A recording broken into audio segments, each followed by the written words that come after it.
would have been happy to make the motion had the state's own witness not told me that these documents simply didn't exist. Had the state's witness said, yes, there are documents out there, I personally don't have them, fine. But just to be safe, I requested specific information about the specific dog in question months ago from Mr. Katz. I don't dispute, I have no reason to think that Mr. Katz didn't follow up on that, but that's not relevant. Mr. Katz himself, he's not the state. Mr. Katz is responsible, and I don't need to tell the court about Brady versus Maryland and Kiles versus Whitley. Mr. Katz has a responsibility, even without me requesting this information, to get it for me.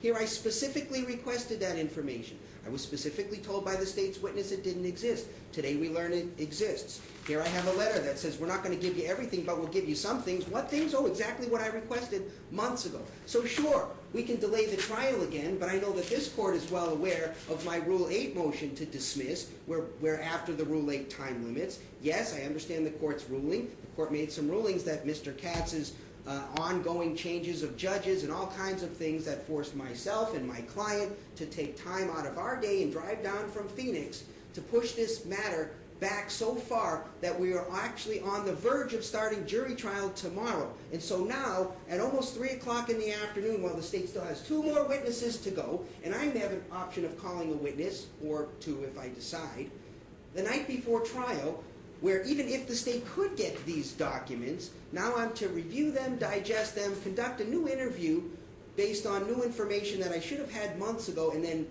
recall the witness to ask further questions that go to my motion to suppress, which should have been included in my motion to suppress, which I filed months and months and months ago. Judge, this is outrageous, and I'm not faulting Mr. Katz personally.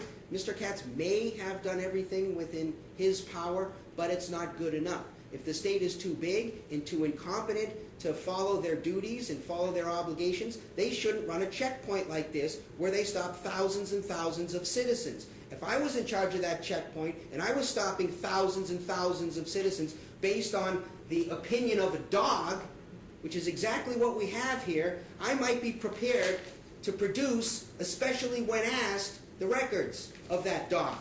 It's outrageous, Judge, and there is no remedy, none, short of dismissal with prejudice that would be appropriate in this circumstance. Mr. Victor appears outraged, and I can understand